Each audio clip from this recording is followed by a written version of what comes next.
month ago, you introduced a resolution with 23 of your colleagues to censure President Joe Biden for dereliction of duty. And specifically, you were looking at his inability or unwillingness to secure our southern border. Tell me where that's at and why you put that out there. I introduced a censure bill to hold Biden accountable for his dereliction of duty. One of his first acts as president was to unconstitutionally institute a 100-day pause in enforcing immigration laws. And just 100 days later, a record-breaking 178,000 illegal immigrants were encountered along the southern border.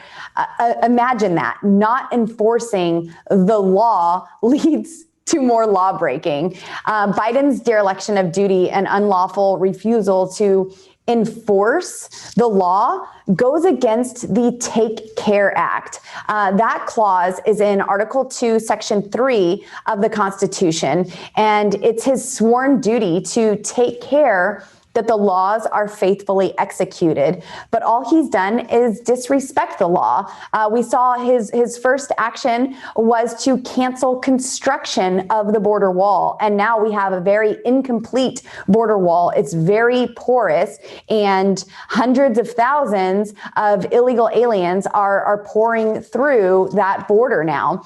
President Biden also deserves to be censured for trampling Congress. The United States Congress, or the United States District Court for Southern District of Texas, issued a restraining order on Biden's illegal pause. Nothing that it completely ignores statutory mandates duly enacted by Congress. And additionally, he's violated the separation of powers by diverting funds Congress specifically set aside for the border wall. So I felt it was our duty as Congress to censure Biden for this dereliction of duty. And we have more than 24 members of Congress who are signed onto this censure as well. And it is still gaining momentum. We are still getting traction and more members signing on to this censure resolution to hold him accountable. The majority of Republican members of Congress have been to the southern border to see firsthand what his policies are doing and the crisis that he is causing.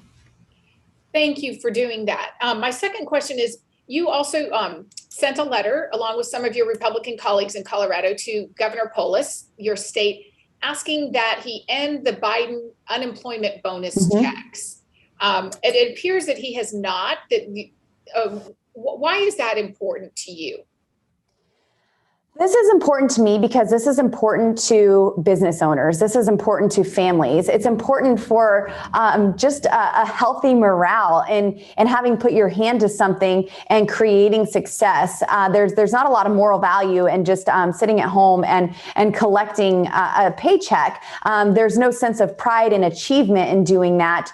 And so there's a lot of issues that point to that. But Democrats in Congress still haven't really even been showing up for work. So it's no surprise that they want to pay people to sit at home. We have at least 6 members of Congress who have not shown up once in Washington, D.C. to cast a vote. They've been all voting by proxy. And many of them pick and choose when they want to show up and vote by proxy. And instead of getting capable, able-bodied people back to work, they are raising your taxes, increasing inflation, devaluing your home, and borrowing from your children's future. Businesses around the country are offering signing bonuses and paying high wages, but they are struggling to find workers due to the government's unemployment checks. At one point, more than 2/3 of people on jobless benefits were making more from unemployment checks than they did when they were actually employed. And in May, businesses in America were unable to fill 9.2 million jobs, and the national unemployment for June was 5.9%. And Colorado's unemployment rate in June was 6.2. According to the Colorado Restaurant Association, 90% of Colorado restaurants reported having trouble hiring enough staff for the summer season. And I completely can relate to that. I own a restaurant and I know the struggles of getting staff right now. It is very difficult when the federal government and state governments are offering more money for people to sit at home or just enough to get by. We've had employees approach us, and I've had a lot of people come to me and tell me about their local businesses saying that people don't want to work full time because it cuts into the benefits that they are receiving from state and federal governments for staying at home. And it's really shameful that American businesses are having to compete with government to pay their employees. Do you think that this is an attempt to create a universal and basic income and basically just full on socialism where people can stay home, live off the government dole? Is this sort of a first step towards that? I do believe that this is an attempt for a universal pay and certainly a form of socialism. But look at what's happening in Cuba right now. They aren't demanding higher wages and more socialism. They are demanding freedom, and they are waving the American flag because that is the symbol across the world for liberty and justice for all, for freedom. And the Cuban people right now are a prime example that government crumbs will never satisfy the human desire for liberty. Fabulous. And my last question, critical race theory. You gave remarks recently opposing that, and you then further urged average everyday Americans to run for local office, run for school board. And that sort of sounds a little bit like your own story.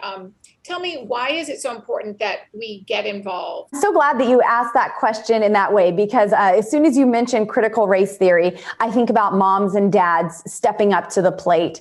And it's showing right now in all of the viral videos that we're seeing of moms and dads taking a stand against the school board, that we, the people, need to be occupying these spaces.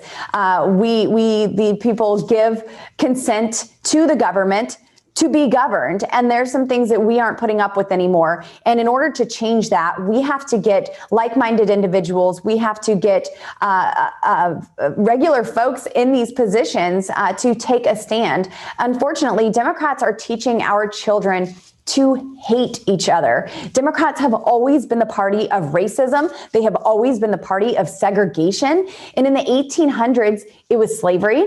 In the 1960s, it was Jim Crow. And now it is critical race theory. President Lincoln once quoted the words of Jesus saying, "A house divided cannot stand."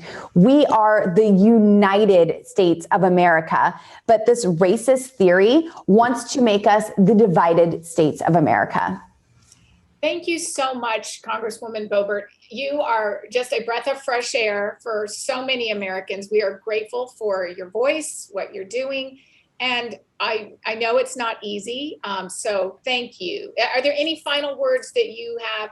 Our group is Americans for Limited Government, so clearly we are on board with what you are doing. Any final words that you have? Well, the only way we are going to get government to limit itself is to get people who want limited government in office. And so I encourage everyone to get involved at every level. Democrats know this, and they put a lot of focus on every level of government, every elected seat. And now it's time for we the people to do the same thing. Government was instituted to secure the rights. I think one of the biggest misconceptions of government is that it's there to keep us safe. No, government is there to keep us free. And so we need to get people who believe that in office so we can remain the greatest nation this world has ever seen.